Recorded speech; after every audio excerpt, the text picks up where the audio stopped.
Are you willing to every single time relax and release, relax and release, relax and relax and release, relax and relax and release, relax and let go? So basically, your spiritual practice happens in your life. Life is your spiritual practice. It is. Life is your spiritual practice. Either it's taking you further away from self or it's bringing you back to self. It is your friend. Everything that happens in life is your friend. Everything that happens is an opportunity to get better at what we're talking about. People have once said to me, I understand before I get in a conversation or an argument or whatever it is, right? And afterwards I can come back, but you're not, somebody actually said, but you don't mean that I'm actually there while I'm talking to the person. Of course I mean you're there while you're talking to the person. Of course I mean that every word they're saying and your mind is, emotions are doing different things, that you're fully aware of this and you're letting go while it's happening. Relax and relax and release, relax, relax, and release. Yes, I do mean that. Let's get that straight, right? Every second you are there. At first it's hard. Just keep bringing it back. Relax and relax and release, relax, relax, and release. The most important thing is that you realize it's the most important thing. Because it's easy to be involved in the most important thing to you. It is the only rational way to live your life. It's not a religious technique or something like that. It's let's wake up and do something meaningful and reasonable. So you constantly let go. Eventually, you will achieve what I call a state of perpetual persistence, persistent, perpetual consciousness, constant consciousness, all right? You're established in the seat of self. What does that mean? You will never, ever leave that seat ever again for the rest of your life. No matter what happens, no matter who dies, no matter who leaves you, no matter what happens. All this stuff can come up, you'll know it did, and you will have the right to decide what to do about it. You will have the right to decide what to do about it.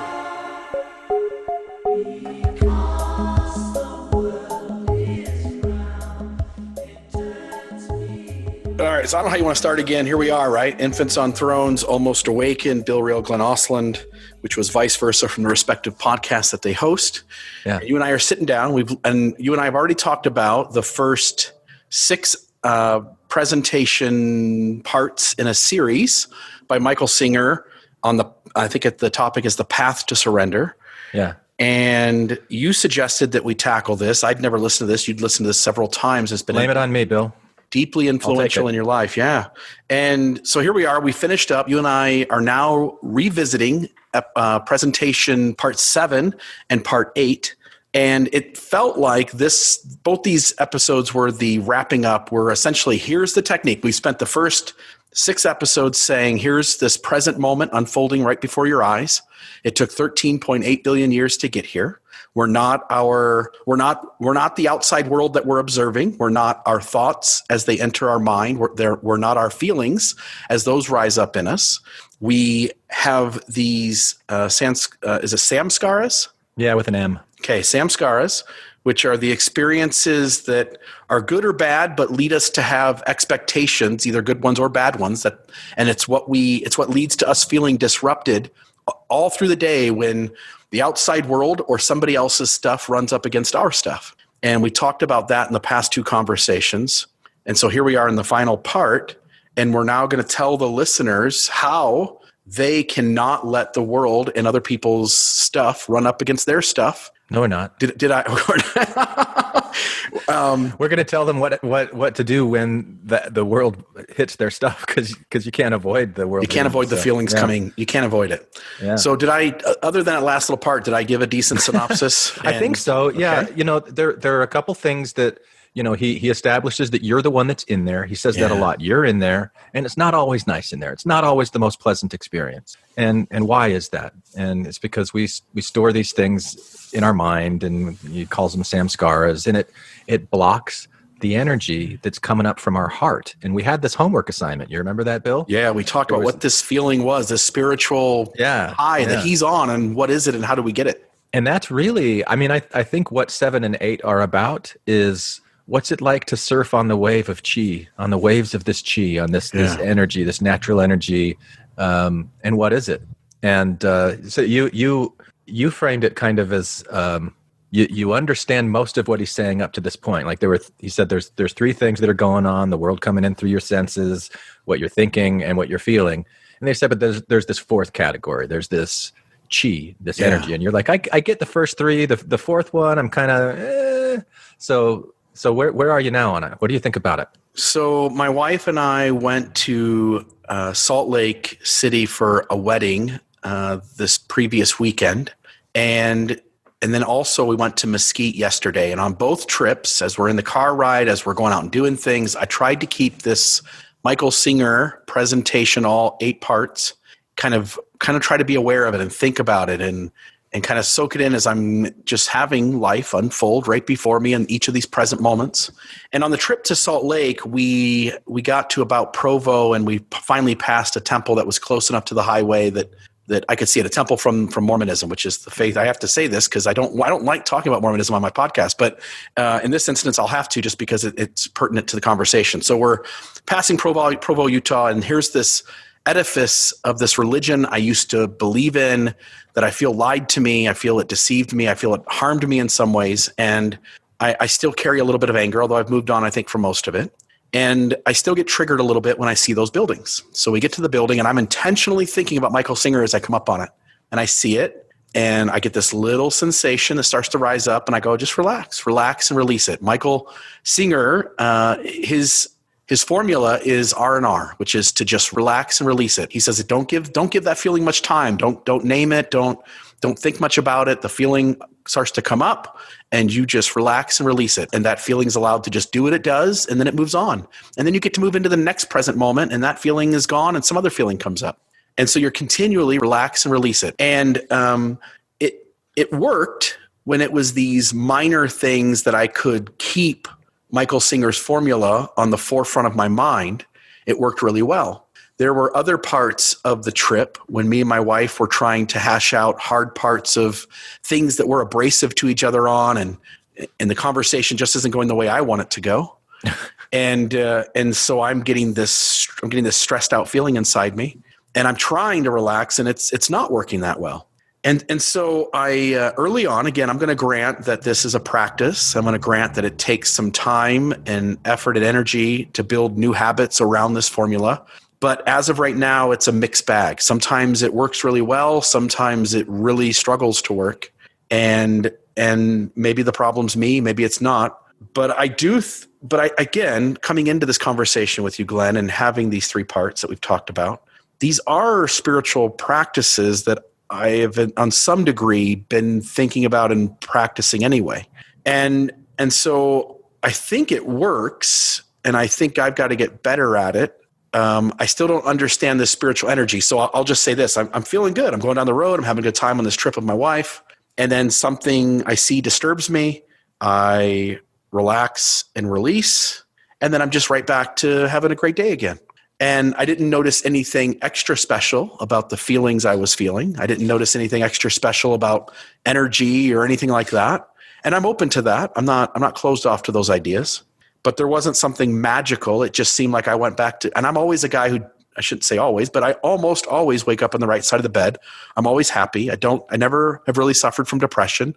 I've never had suicidal ideology. I've never had to take medicine for depression. I've just always been in a good mood, and my life's always been good enough that I've not had to sweat a lot of things. And so maybe it's something I kind of naturally carry around anyway that other people don't, is that positivity and happiness and that peace of mind. But I'm open to a conversation here where somebody, you or somebody after these episodes all release, reaches out to me and say, no, you're missing the boat. It's not just this general feeling of well-being. There's something extra that comes along that you're not getting.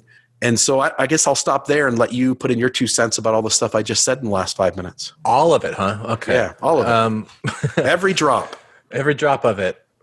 Well, I started by asking you about that mysterious, enigmatic 4th category of chi, but where you took it, I found more interesting actually than this idea of energy or chi, because you were talking about trying this R&R technique and whether or not it worked. And you said worked probably like 5 or 6 times. Maybe it works, maybe it doesn't work. I don't know if it works. What does that mean to you for a technique like this? And especially in that moment where you're driving along the road, you see the temple and you start feeling, like, oh, like all that stuff that you're feeling inside, and you relax and release, but it doesn't work. What does that mean that it didn't work? Well, it worked there. It doesn't work. It seemed to not work in some Oh, when you were talking with your disturbances. wife. Yeah, when and your it wife seemed to was work in upset with you others. for being so like Yeah, being a abrasive. jackass husband or something, whatever stuff I do that runs up against her stuff, and we're hashing it out in the car. And so now in this conversation of each of us sharing like how we can be better partners to each other.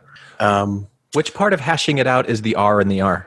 So, well, I'll just tell you how I did it. So as my wife is saying things and those things are disturbing my insides and I feel a tension starting, I thought, hey, here's a perfect spot to put into practice Glenn and Michael Singer's. I got added to it. Nice. Well, yeah, Glenn, you and I talking about it and you suggesting it and introducing it to me and the fact that it's impacted you.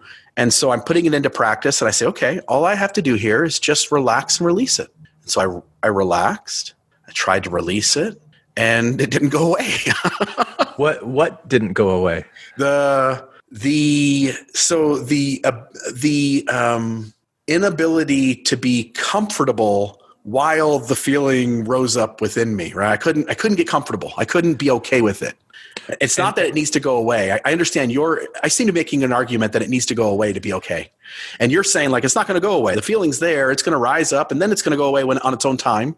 And some other new feeling will come along and your job's just to sit with it and let it do its thing without assigning your brain and body having to do something with it. Right. Yeah. Like hashing things out, so when you use that, like we're trying to hash things out, like to me, that's the opposite of relax and release. Because when you're hashing things out, what you're doing is you're saying, no, this is what I really mean. No, you don't understand. No, that's not what I said. No, I'm not that. And you're in that kind of defensiveness and you're naming it. You're not taking the Thomas McConkey bowl of water and dumping it out.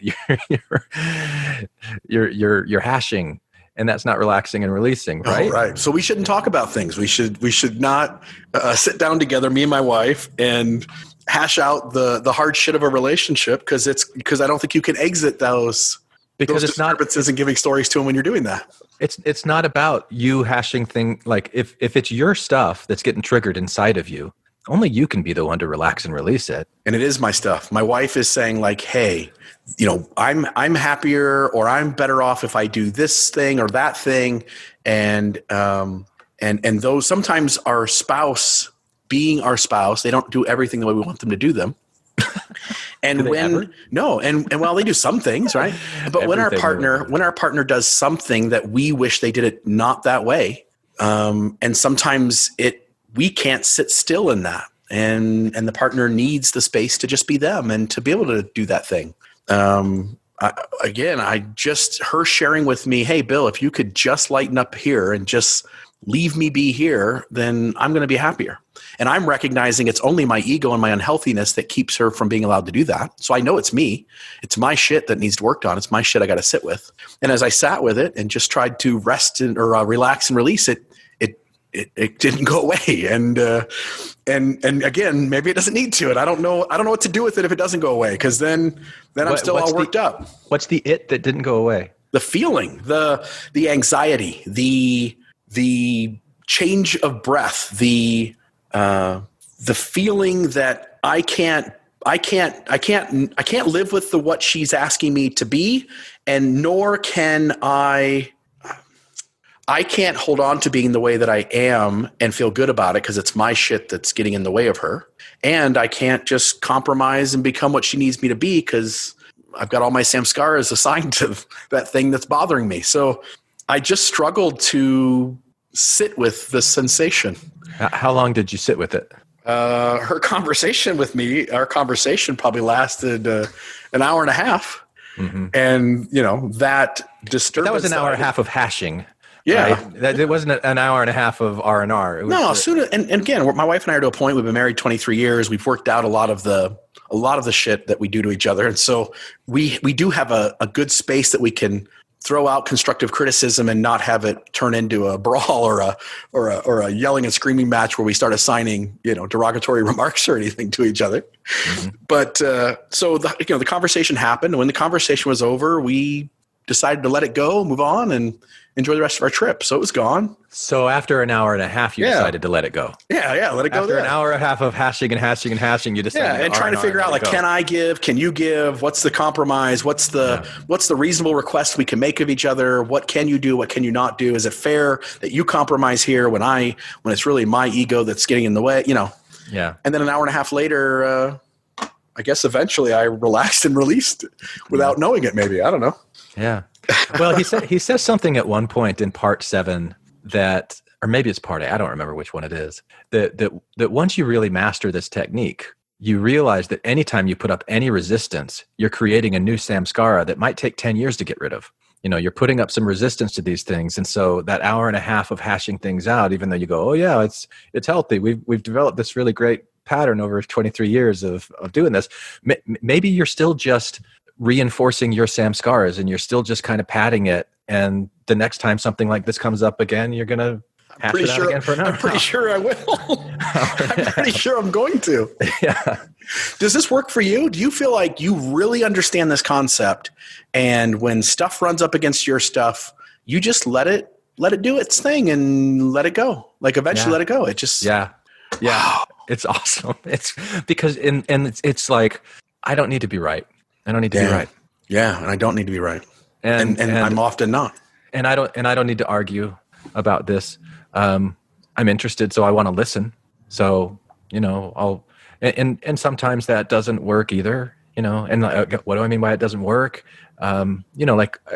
Because if I'm having these conversations like you were having with your wife and I have it with Cammie, there's times where I'm triggering her stuff and she's triggering my stuff. And really the only way to relax and release is to kind of talk about it, but just to actually do it. And so you asked me if it works for me. It does.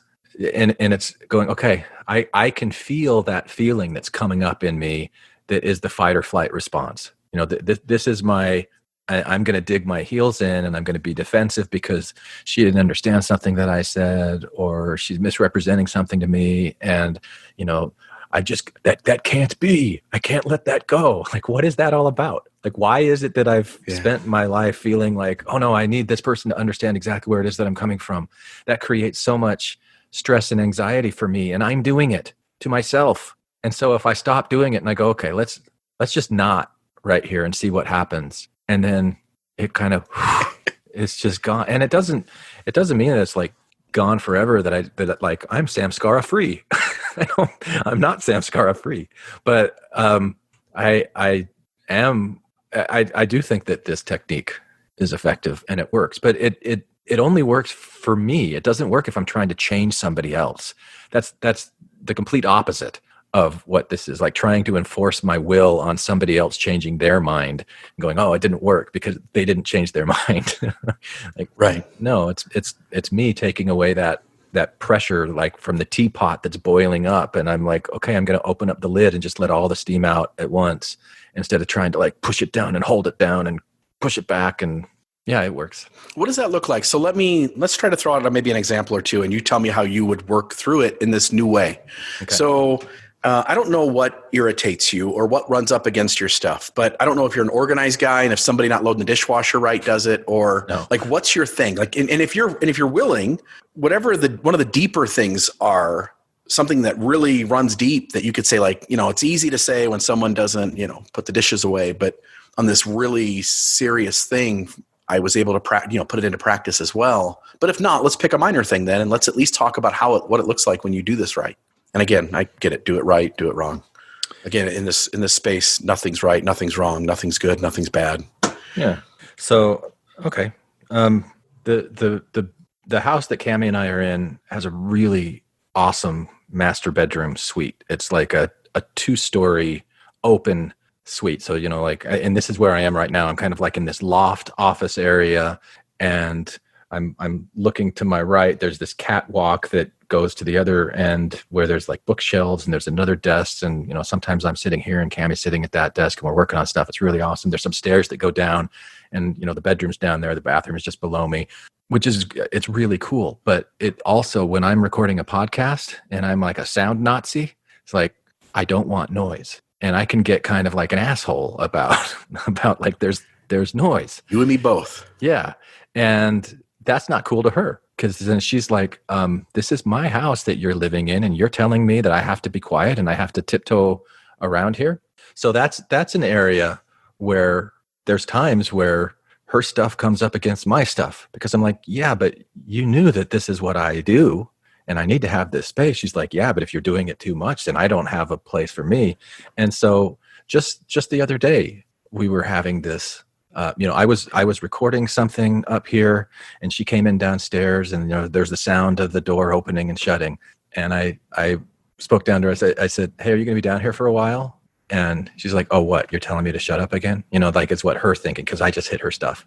And then I've recognized, oh, I've hit her stuff. And so then I went down to try to like smooth it out. And I had this great idea, purest intentions in the world. I was going to say, look, I used to be a lot worse. So let me tell you a story about how I used to be and how now I'm much better. And I started telling the story, and all she could hear in this state was me telling her that she's annoying me. I'm like, no, that's not what I'm saying. I'm saying that you don't annoy me anymore, because things like this used to, and it doesn't anymore. And I just was digging myself this hole by trying to basically trying to manipulate her, but basically trying to get her to understand me and where I'm coming from. And and it was frustrating her. It was starting to frustrate me. And so we both, she's the one that got this 8-course series on Michael Singer. She's the one that encouraged me to read The Untethered Soul. She's very committed to these ideas, and it's great being with a person who's committed to it like this, because then when we're in that situation, we're like, all right, I think we need to do a little R&R. And some people can calm down quicker than others from those situations, but both of us have been able to speed up our recovery time there. So we kind of sat back to back and did like a little 2 or 3 minute meditation where we just kind of like breathed in and out. We just kind of felt each other's backs against each other's back and just kind of let it be, like realizing we don't want this to be something that really gets in the way of our relationship. And, then I said to her afterwards, look, if I'm recording up here and there's sound down there, who gives a fuck? I'm not going to care anymore. If your son decides to go and start playing piano, which we might hear at some point in today's conversation, which would be pretty... It'd be kind of cool to have that. Yeah, it'd be kind of cool to have that as a practice in this moment. Yeah. Oh, so what? I'm doing this podcast that people are listening to for free. If there's some sound in the background, oh, well, I can deal with it. They can deal with it. It's not going to be a big deal.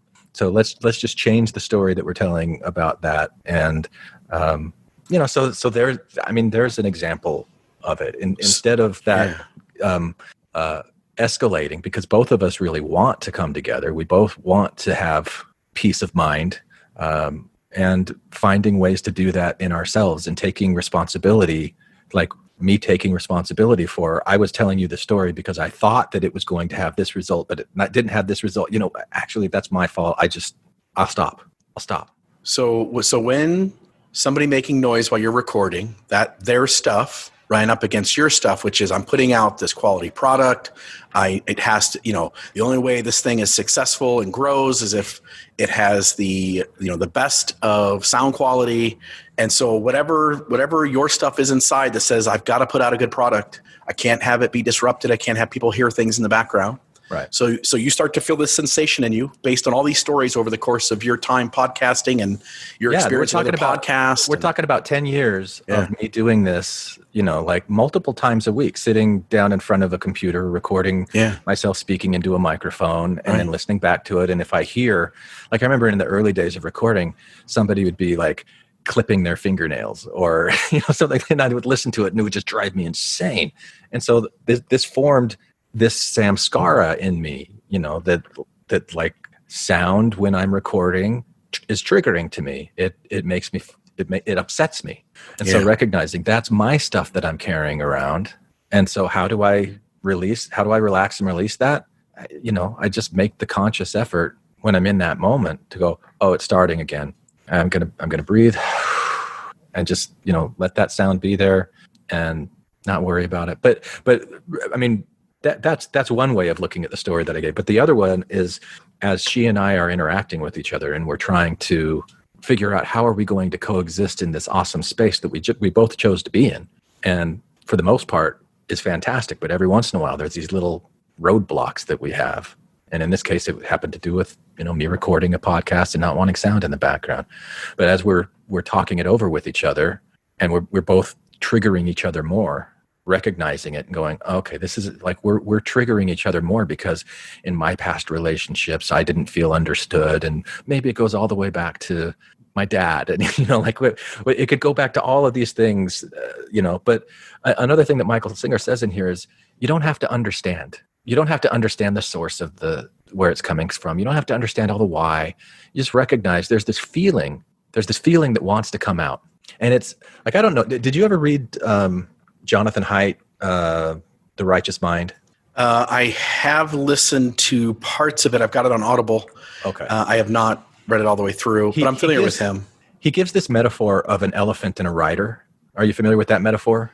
I think so, but remind me. So the elephant is, if you've got a human being on top of an elephant and the elephant decides he's going to charge in one direction, how much influence does the rider really have on steering the elephant around? Like if the elephant's calm, he can kind of like give him nudges and he'll move, in this place. But like once the elephant gets riled up, it's just going to charge. And so the analogy that he creates is that the elephant is like it's our emotional system. It's our feelings. And when we get triggered by something, we just charge and we just go. And our reason, our rationality, our intellect is like this rider. And the rider doesn't really control the elephant. The elephant controls. And that whole book is about moral framework and why people are creeped out by this thing or that thing. And does it come from culture? Is it nurture or nature? Where do moral frameworks come from? And basically what he's saying is that there are these feelings that we have, and we don't really know why we're having it. This is the elephant that's reacting to something. Michael Singer would say something hit your stuff and you've got a feeling that's rising up from it. And so then the intellect steps in. And this is what Jonathan Haidt says about the rider. The rider starts telling stories about why the elephant is responding the way that he's responding. But those stories are usually post hoc. Those stories come up after the elephant's been triggered. And the stories might say, oh, well, I did this because X, Y, and Z. And I tell this very causal, linear explanation. It's very rational, very logical. And it's also baloney. The writer doesn't really know why the emotions came up, but the writer feels like it's got to tell a story. There's got to be the story as to why. So that was very influential on me when I started recognizing that the stories that I'm telling myself about why I'm feeling the feelings that I'm feeling are usually not right.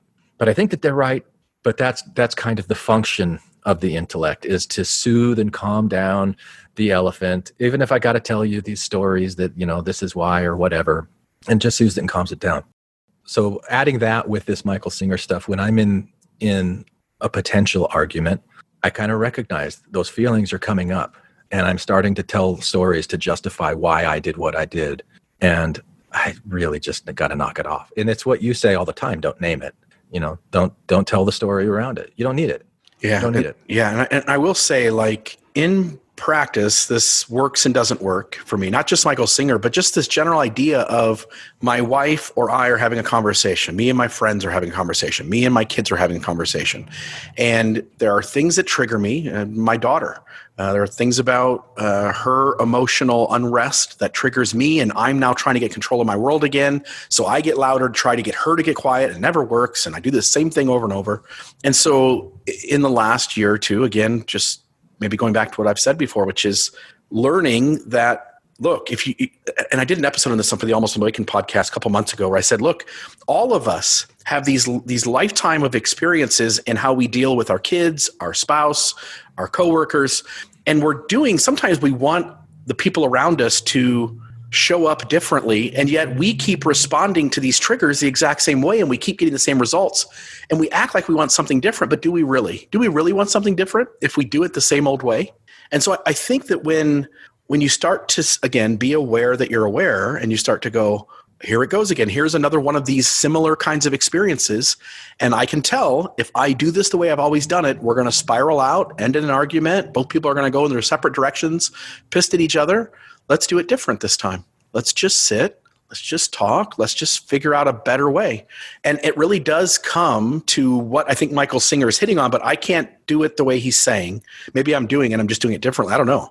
But what happens is I feel that sensation from my daughter saying something or my wife saying something, and I sense inside my head like this could spiral. This could turn into what it always turns into. And I don't want that to happen. So I'm going to show up differently. I'm going to keep my voice calm. I'm not going to be the expert trying to fix the problem and send out all this advice that's unwanted. I'm just going to sit and listen, and maybe I get one chance to throw in some kind wisdom, but not with an effort to try and fix, but just to get them to maybe think about the situation with some of my own experience added in. And it goes completely different. I don't know if that's it, but it feels like these are connected. Like when you show up differently and you don't go into the same old way you've always done it, and you recognize that sensation could lead there, but you just let that sensation sit there without really impacting your outward behavior. It's like you show up as if that feeling's not there. You treat it as if it's not there. You talk as if it's not there. It doesn't need to get fixed based on that sensation. Yeah, I think I mostly agree with that. He makes a statement at one point, kind of early on in episode 7, or in course 7, that this is not about mind control. You know, if you're hoping that you're going to be getting techniques on how to control your mind, you're in the wrong place. That's not what this is about. Anyone who's teaching you mind control, pick up your bags, put on your shoes, and run. You don't go in there and say, and a lot of people do this. I did it when I started. That's why I'm here to share with you. I want you to skip the mistakes I made. To sit there and say, you don't go in there and say, my mind is a problem. It's negative. It doesn't shut up.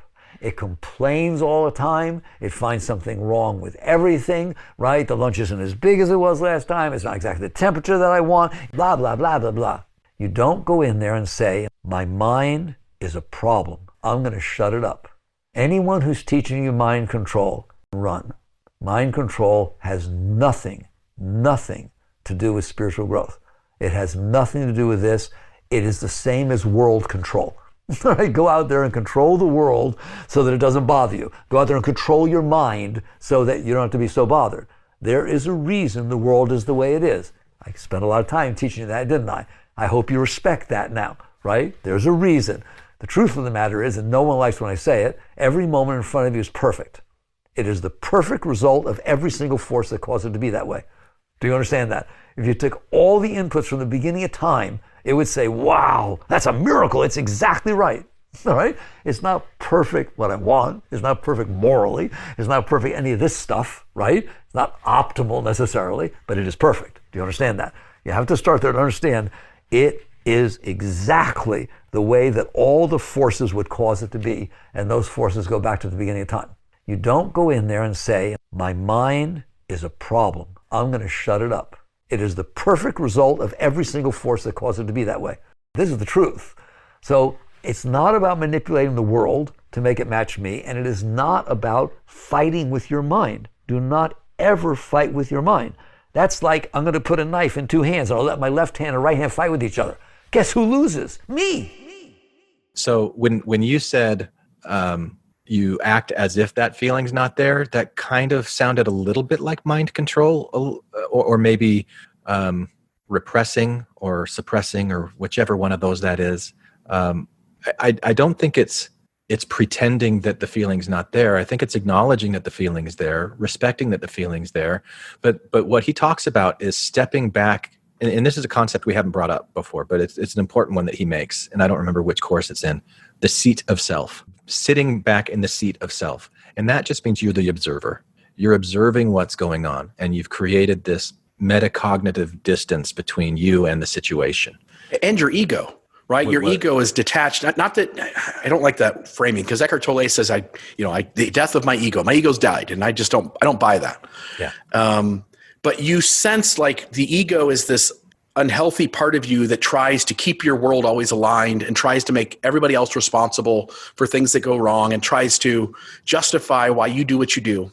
And so for me, it's observing the ego as a separate piece of me. I often tell people when I'm in these kind of conversations, I say, I almost like take my ego, inside my head, I'm pretending to take my ego away from me and kind of set him on my shoulder. So he's still there. I can still feel him, but he's not in charge.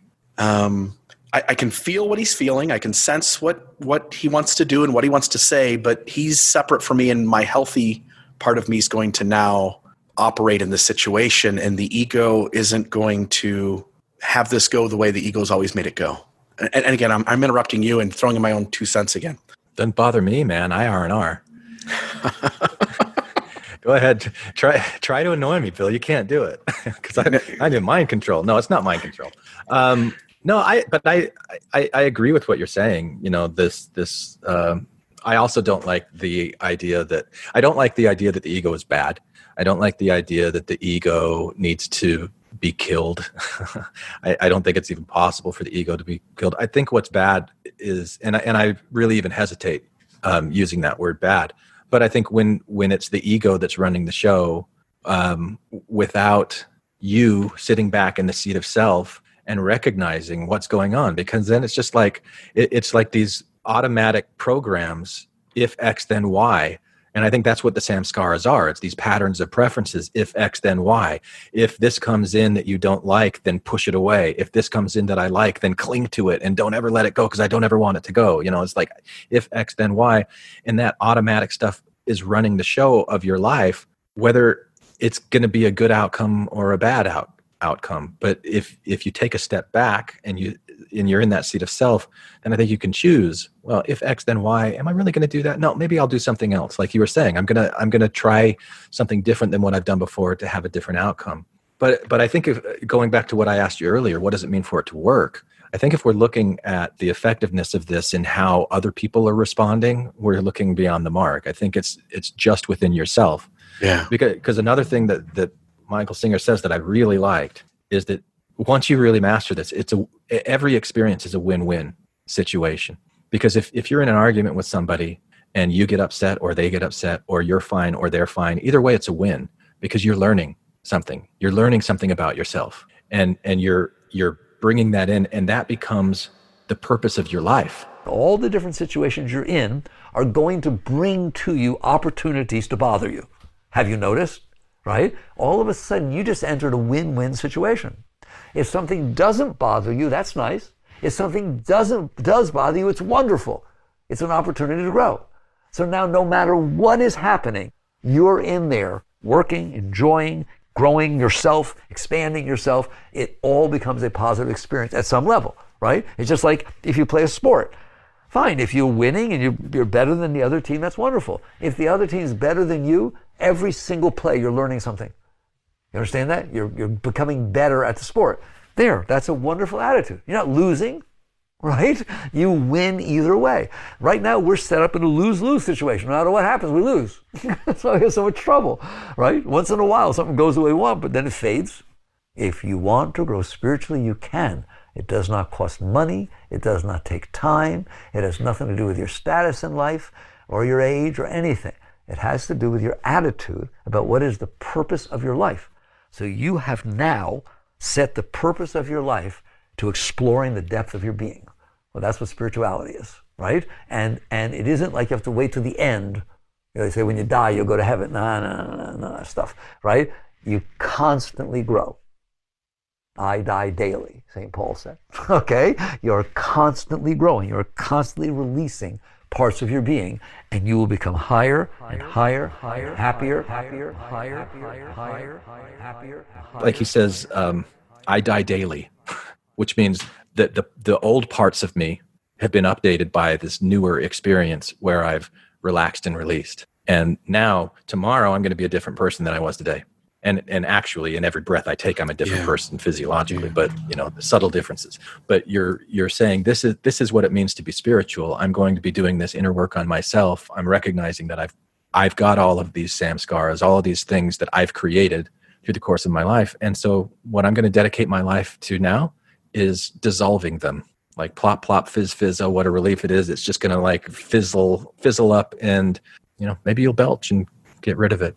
Yeah, there was a specific moment in our driving in Salt Lake City where my wife and I are talking about her stuff running up against my stuff, and me realizing like, okay, there's this sensation. I want to tell her how if she loves me, she should compromise and give me all the things that I need in this situation to feel safe and to be comfortable, to be happy, to have peace. Wait, you said if she loves you, then she just lets you have your way all the time? Right. That's the thought in my head. That's the ego going like, plead with her that this is just too much to ask of you and you're just too uncomfortable. And so you deserve someone to compromise to fit your stuff. Yeah. But it's also you putting the conditions of happiness on her, not on you.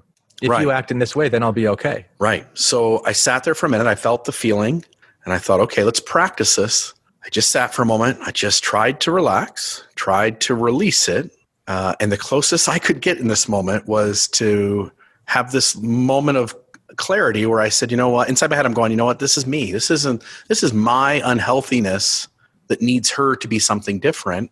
So I'm just going to sit with it. Like, I'm just going to sit with this sensation and continue to engage her in a positive conversation and not spiral, not derail the conversation, pleading for her to change her stuff to fit mine. Yeah. And if that's what we're talking about, that seemed to work okay. But it didn't work great, but it worked okay. It worked enough that we could continue on in our time and not have me derail us into making her change her stuff. Yeah. And so I guess if we're talking about whether this works or not, in this situation, I would ask you, have you been able to completely surrender your need for her to be different in order for you to be okay? No, I'm sitting with, I need to not compel her, coerce her, manipulate her into changing her stuff just because it runs up against mine. So I'm not there where I've made peace with it. I'm still struggling with it. Yeah. But whether you're compelling her or manipulating her or not, like, what are you holding inside? Like, do you still believe that if she acts differently, then I'll be okay better in those moments? Yeah, I do. But it's not okay for her to change her stuff. That's not. What do you mean? It's not okay for her to change her stuff? If you like, and again, it's a really personal thing, so I'm not going to go into what the specifics of what we were arguing about was. Sure. But if I like Indian food and she likes Italian food, and we're arguing over like, look, every Wednesday I just want to go get Indian food, and she's like, well, I want to get Italian food. At some point, I got to stop trying to make her go where I want her to go. She gets to show up as her. And she gets to enjoy the present moment unfolding before her. And she shouldn't have to compromise how she lives her life just so that my insides aren't feeling some turmoil. Because my ego goes, I need her to be this way so I feel safe. I need her to be this way so I can be happy. Yeah. We all get to show up as we are, and we all try to be healthy to each other and to be kind and compassionate and all those good positive traits. But even when we're being our best self, it runs up against another person's best self. And then the person who it ran up against is going like, hey, stop doing that. Stop making noise, walking around, getting yourself a glass of water while I'm recording a podcast, right? Yeah. This is where being twice divorced, Bill, has some real advantages. Yeah, maybe I should divorce my wife. Babe, honey, I came home tonight. I had an epiphany. Glenn talked me into divorcing you. Yeah. I'd remarry her again. What's that? I'd remarry her again. That's sweet. That's wonderful. That's wonderful. I'm happy to hear that. Well, what I mean, Bill, is that, in my first marriage, I was so afraid all the time of upsetting her or, doing anything that would lead to divorce, because that just seemed like that would be the worst possible thing for myself, for my kids. It's just, if I'm going to put it in the terms of cognitive distortions, I was catastrophizing this idea of divorce. And then it happens and I go through it and I realize, okay, I'm still all right. My kids are still okay. Things aren't ideal. They're not like the way that I wanted them to be, but I haven't lost the ability to have a good day. I haven't lost the ability to be okay. I haven't lost the ability to love and be loved. And so whatever it is that's telling you that if my wife doesn't come with me to eat Indian food on Wednesday nights, this is going to be a catastrophe. Yeah, all the shit's going to hit the fan, right? All the shit's going to hit the fan. That's just bullshit. It's not true. It's not true. It's not. But the more that you're holding on to it, and the more that you're arguing for it, the more that you're hashing it out, the more you're keeping that alive, and that's one of these blocks then that isn't allowing you to feel that enigmatic chi energy, and maybe in this case, it's just the love that you have for your wife that tells you, I would marry her again in a heartbeat, And so like, what are these little arguments doing? What are they about? Why are they necessary? He does another thing. It's either in 7 and 8 where he's talking about doing like a risk to benefit situation. And he's like, there's 100% risk. There's zero benefit. What benefit is coming out of this argument? What benefit is coming out of holding on to this lie that if she's with you on Wednesday night to eat Indian food, then you're going to be okay? Right. Because then it'll be something else, right? Yeah. I mean, you go eat Indian food without her. And maybe you'll realize, oh, actually, I prefer being with her more than the type of food that we eat. Yeah. And, Yeah, I'm with you. So I'm in my head still wrestling with all of this and thinking about it. And as I like the name of the podcast I do, Almost Awakened, because I think all of us should never consider ourselves there. And if we do, then we're really probably not that awakened at all. And this is a process. And so I'm sitting with what Michael said, what you and I have talked about, and trying to stop assigning stories to the sensations I feel and stop needing to manipulate the outside world so that I don't feel those things, because I'm going to feel them. Till the day I die, I'm going to feel these things. And maybe I don't feel the ones I'm feeling today, but it'll be something else next week. Yeah. And awakened doesn't mean that you're perfect and that you do it all perfect. But I mean, you're pretty awakened, Bill, from my perspective, to just being open to look at yourself, being open to take responsibility for these kinds of things, but being open to this, like being open to the idea that there is an ego that is a part of you, but isn't the whole you. I hope you got that, all right? You are the problem. You can't solve it outside by doing anything. So you come back into a situation of disciplining yourself to say, if I'm claiming I'm on a spiritual path, it's 24/7. It is not what you do on your weekends. It is not that. It's literally 24/7 for the rest of your life. Period. It's what's really, really important. It will determine the quality of your life. And so what you're going to see is as you relax through these things, and I'm telling you, you really do it. Just relax. It doesn't take time. You can still go to work. You can still be married. It has nothing to do with that. In fact, if you do this, I'm serious, and get serious about it. About what? My life is devoted to letting go of this garbage I built inside of me. So that if it takes just one moment of one breath, I want to be able to breathe what it's like to be me, all right? And you're not going to find you out there. You're not going to find you in your mind. It is you who's relaxing and releasing. Then the next thing that you do, all right, is sit there and say, I ain't putting any more in here. It's bad enough I got all these in here, but if something happens in life and I see resistance inside, I am going to take the time to let go. I don't care how big it is or how small it is, right? I'm going to, if somebody says to me, they're talking to me and I don't like what they said, the mind starts going, the first thing I do is remember, if I resist this, it's staying in there. It takes 1 second for it to get in, and it could take 10 years for you to get it out. Do you understand that? Right? Okay, get wise now. You will come to a point, if you let go enough times, that the driver in front of you will not bother you the way they're driving. Right? In fact, you start to have fun with it.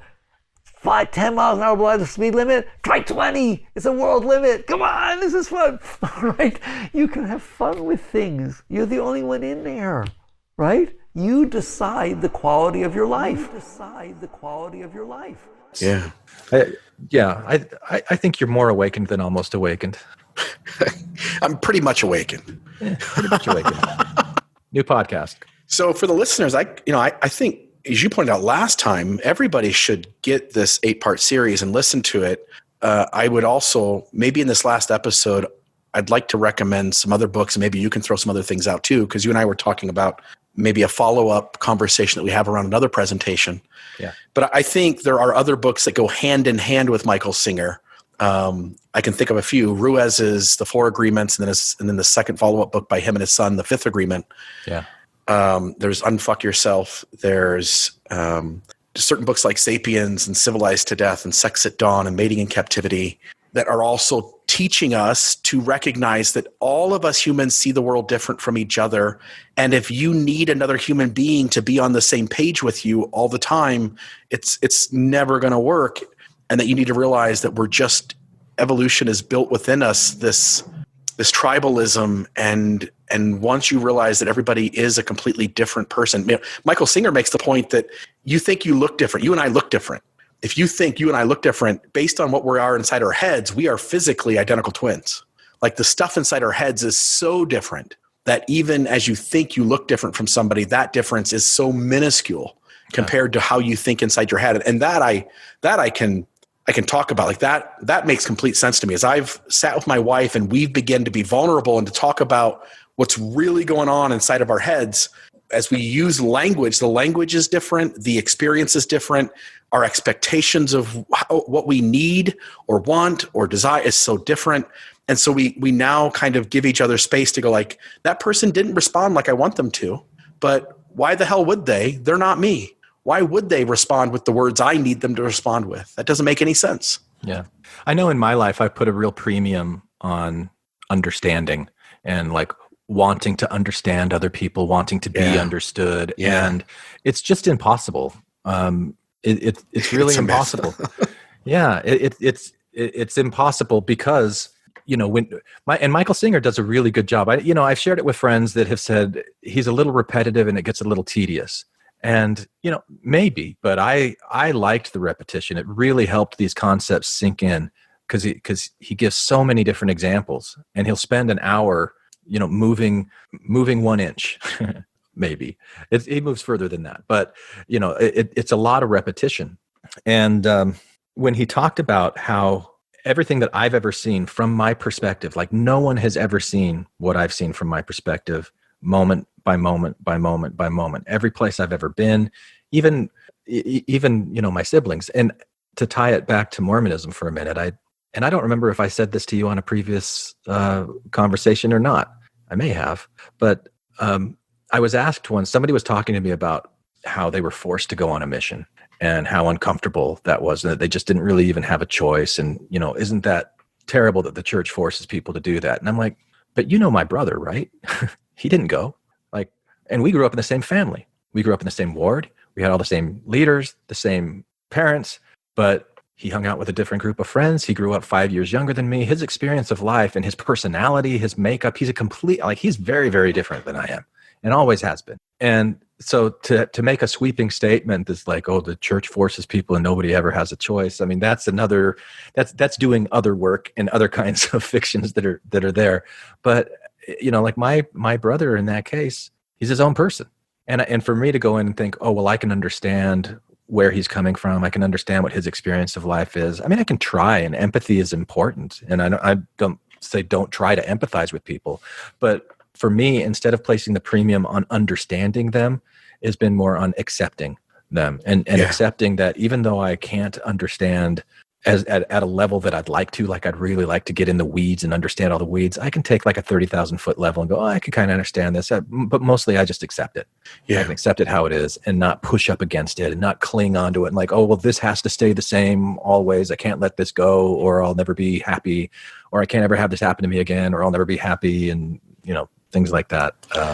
Acceptance. I can relate in that when it comes to me and my wife, for instance, we've begun to let go of needing the other person to see the world our way or for us to understand them and why they do what they do. And instead, just to be content that we enjoy being in the same space together.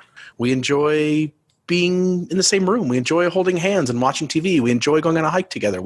Whether we're processing the world as it's unfolding in front of us the same way is completely separate from whether you enjoy a certain person as a human being and whether you like being around them.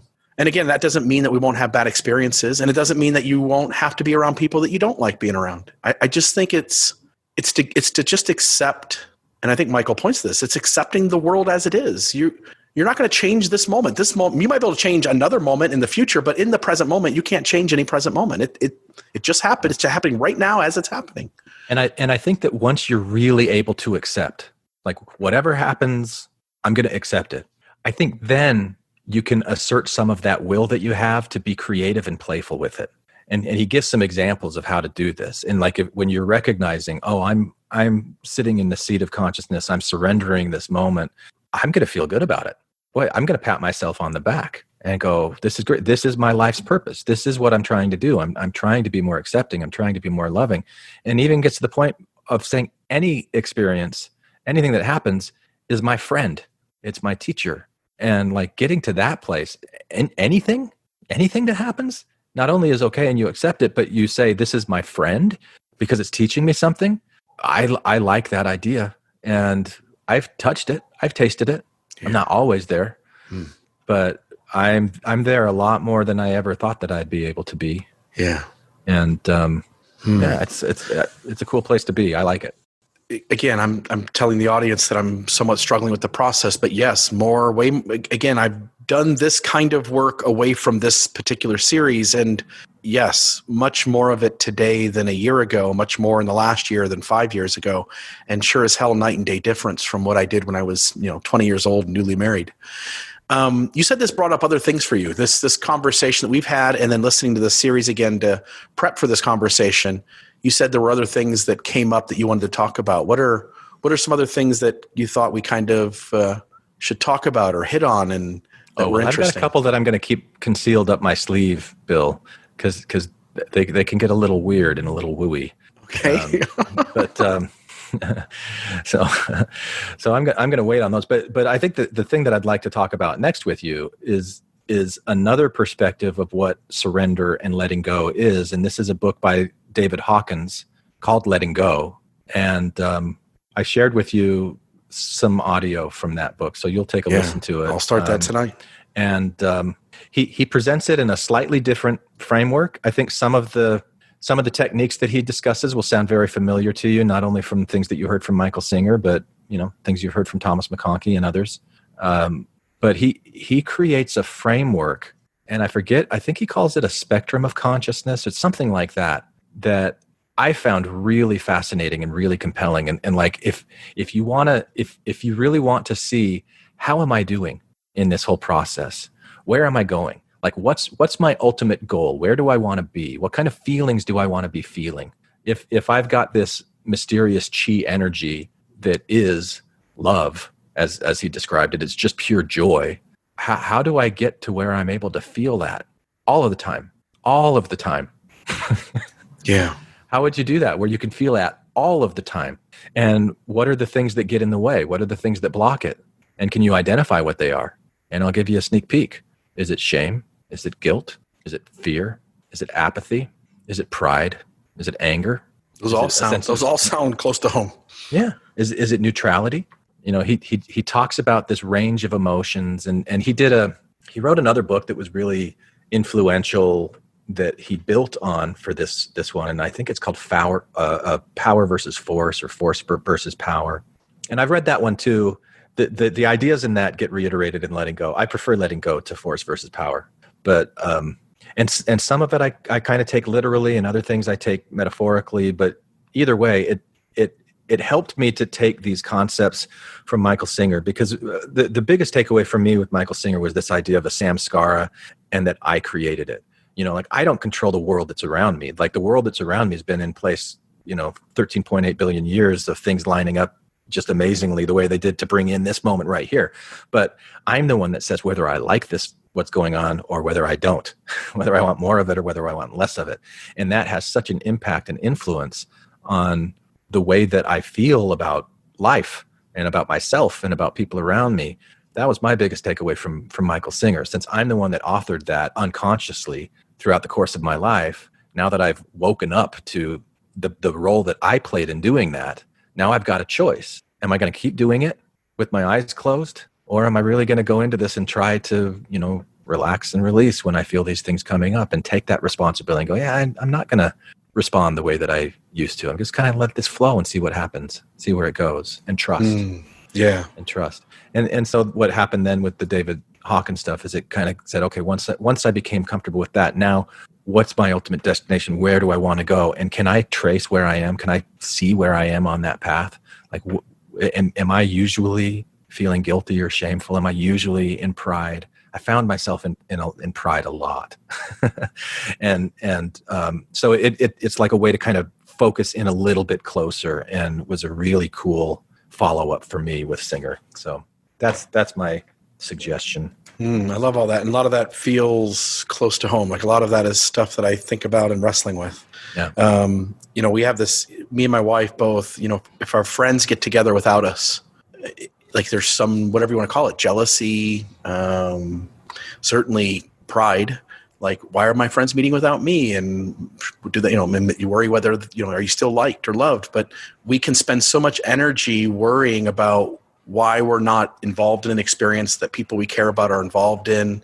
And the reality is that, we do things without everybody too. Like we do things with a select group. And so when those kinds of things happen, my wife sometimes goes like, oh, maybe they don't like us anymore. And I just go, yeah, I just don't want to get lost in that story. Yeah. My gut tells me everything's just great. And if we just stop telling that story, we get to go right back to life being good right here, right now for us. And next time we see our friends, they'll give us a big hug and things will be just like they were, only a little different, right? Mm-hmm. I just don't think generally the world isn't unfolding the way we want to waste energy anticipating. And if we just let it be, it's going to unfold as it does. Sometimes it'll be bad, sometimes it'll be good, but it's almost never what we're preparing ourselves for. It's never what we're telling stories about. And so I think we can, in these present moments where, and I'm happy to stop rambling on about it, in these present moments, we can stop getting lost in narratives that simply waste our energy, waste our joy, waste our peace of mind, and just let it be. And I think that goes in line with what he's saying. I guess my struggle is just trying to feel this new chi energy, because I think if I could go through this experience and go, look, there's that peak energy feeling that everybody's talking about, then I could see that as the reward for doing this the right way. And I'm not feeling that yet. So I'm going to keep practicing. Next time I have a conversation about something else, let's revisit this and see how this practice is unfolding. Do you meditate? No. Once in a great while, but we're talking once or twice a year and maybe less. Okay. I'm around meditators, and it seems to be a secret to their growth. To some degree, I've experienced similar kinds of growth without having to meditate, and so I've kind of said I don't need it. And I don't have time for it, right?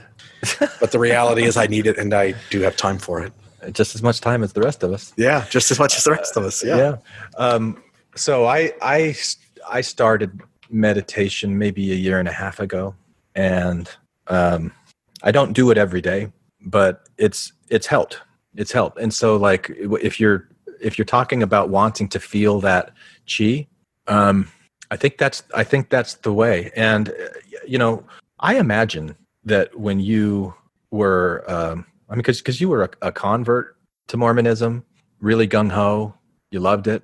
I imagine you had a lot of spiritual experiences where you felt the Holy Ghost. Yeah, very powerful. Some that even today would struggle to redefine and give a new interpretation to. Yeah. To me, that feeling of chi is what religious people call the Holy Ghost. That's one name for it.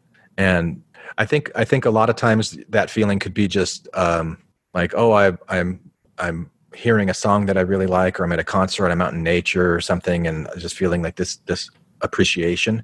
But I think the way that Michael Singer would describe it is that in those moments, the samskaras aren't blocking that feeling; they're kind of enhancing it because you like this moment. That experience that you talked about last time about being in Las Vegas. Yeah, Fremont Street. Yeah, my dad and my wife. And you felt that. Because like right now, as we're sitting here, if I'm silent, I feel that inside of me. I feel it. And it's that like still small little Holy Ghost feeling that if you think it's just bullshit, you're not going to feel it. But if you're like, okay, I'm going to quiet my mind, I'm going to quiet my cynicism, and I'm just going to feel around my heart area. Is there something there? Is there some kind of a warmth? Is there some kind of peace? Is there some kind of stillness that's in there? Like in meditative practices, focusing on that feeling, and it can grow. And like the way that Michael Singer talked about it was that it like as like a kundalini energy that rises up through your chakras. And it's using all of this language that, I listen to that and I start shutting down too, because I'm like, oh, that's woo-woo stuff. I don't want any part of that. But if I'm really being honest with myself, I do feel that.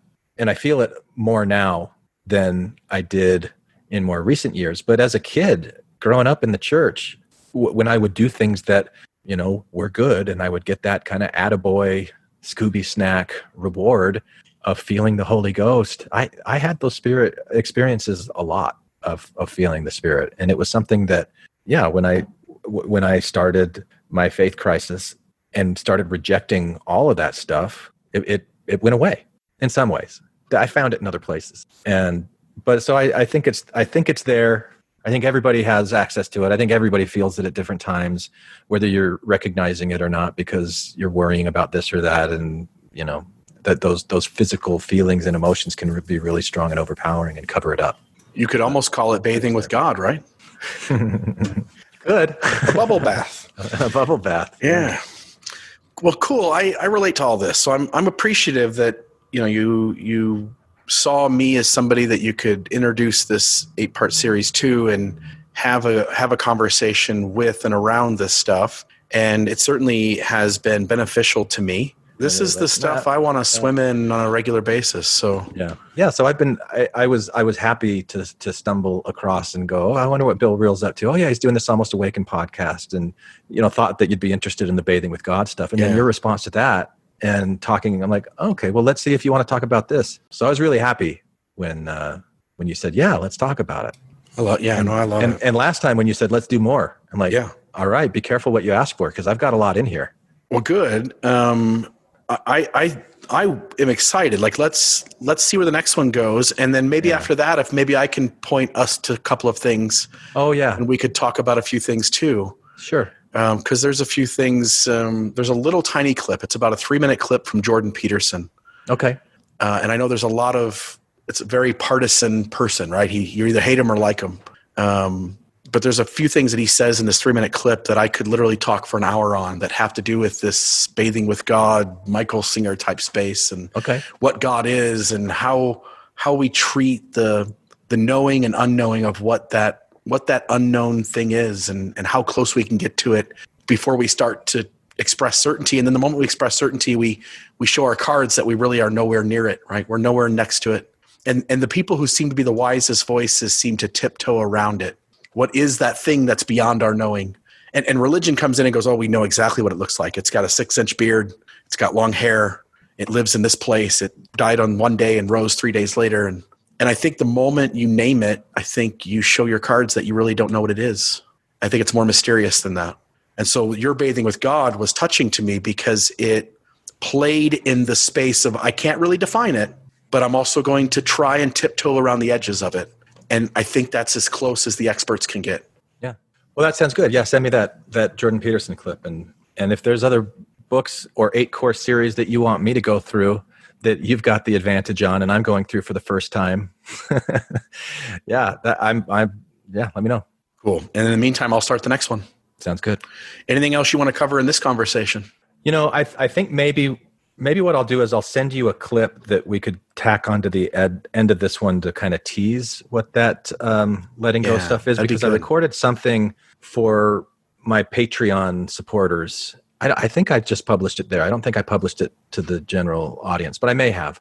And it's something that I took out of the book Letting Go, that it's just saying anytime anything happens to you in your life, you could respond in a variety of ways. And so David Hawkins gives the example of getting into a minor fender bender. And then he says, here's what it's like when you respond from a place of grief. Here's what it's like when you respond from a place of fear. Here's what it's like when you spend, and so he gives these examples of it. And that put it into a really nice framework for me to be able to go, oh yeah, I get this. I understand that there are different, like, legitimate ways that somebody could respond to the same thing. And that's kind of an indication of where they are. And so I'll send you that clip. And then you can insert it right here. Let's say, for example, that we've parked our car, and just as we get out, the car parked in front of us backs up into our car with a thud. Our bumper and the front fender are dented. Here are some different responses, and try to identify yourself. How would you respond if this happened to you? If you're responding out of shame, it might be, how embarrassing. I'm such a lousy driver. I can't even park a car. I'll never amount to anything. Or it could be a guilt response. I had it coming. How stupid I am. I should have done a better job parking. Response from apathy. What's the use? Things like this always happen to me. I probably won't collect on the insurance anyway. There's no use talking to the guy. He'll just sue me. Life stinks. Grief. Now the car is ruined. It'll never be the same. Life is grim. I'll probably lose the bundle on this one. Fear. This guy is probably furious. I'm afraid he'll hit me. I'm afraid to talk back to him. He'll probably sue me. I'll probably never get the car fixed right again. Car repair people always rip me off. The insurance company will probably get out of this one, and I'll be the one left holding the bag. Desire. I can make a bundle on this one. I think I'll hold my neck and fake a whiplash. My brother-in-law's a lawyer. We'll sue the pants off this idiot. I'll get a settlement on the highest estimate and get it fixed at a cheaper place. Anger. The damned idiot. I think I'll teach this guy a lesson. He deserves a good punch in the nose. I'll sue his pants off and make him suffer. My blood is boiling. I feel shaky with rage. I could kill the bastard. Pride. Look where you're going, you fool. Oh God, the world is full of such bumbling idiots. How dare he damage my new car? Who the hell does he think he is? He's probably got cheap insurance. Thank God mine is the best. Courage. Oh well, we both got insurance. I'll take down the data and handle it okay. A nuisance, but I can handle it. I'll talk to the driver and get it settled out of court. Neutrality. These things happen in life. You can't drive 20,000 miles a year without an occasional fender bender. Willingness. How can I help the guy calm down? He doesn't need to feel upset about it. We'll just exchange the necessary insurance information and be okay with each other. Acceptance. It could have been worse. At least nobody's hurt. It's only money anyway. The insurance company will take care of it. I suppose the guy's upset. That's only natural. Such things just can't be helped. Thank God I'm not running this universe. It's only a minor nuisance. Reason. Let's be practical here.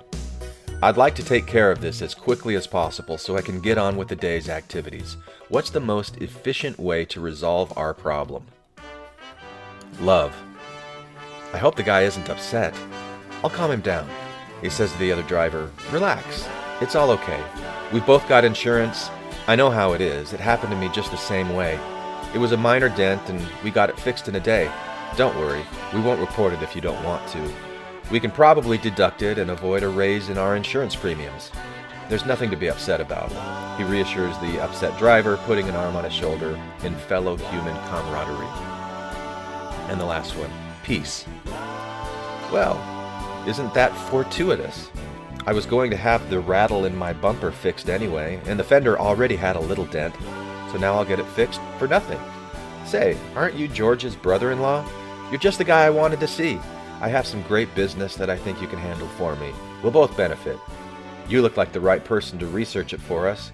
How about a cup of coffee and we talk it over? By the way, here's my insurance card. Say, that's the same company as yours. What a coincidence. Everything's working out for the best. No problem. Walks off humming with a new friend, the incident already forgotten. Okay, so that last one's a little over the top with Pete's, but you get the idea.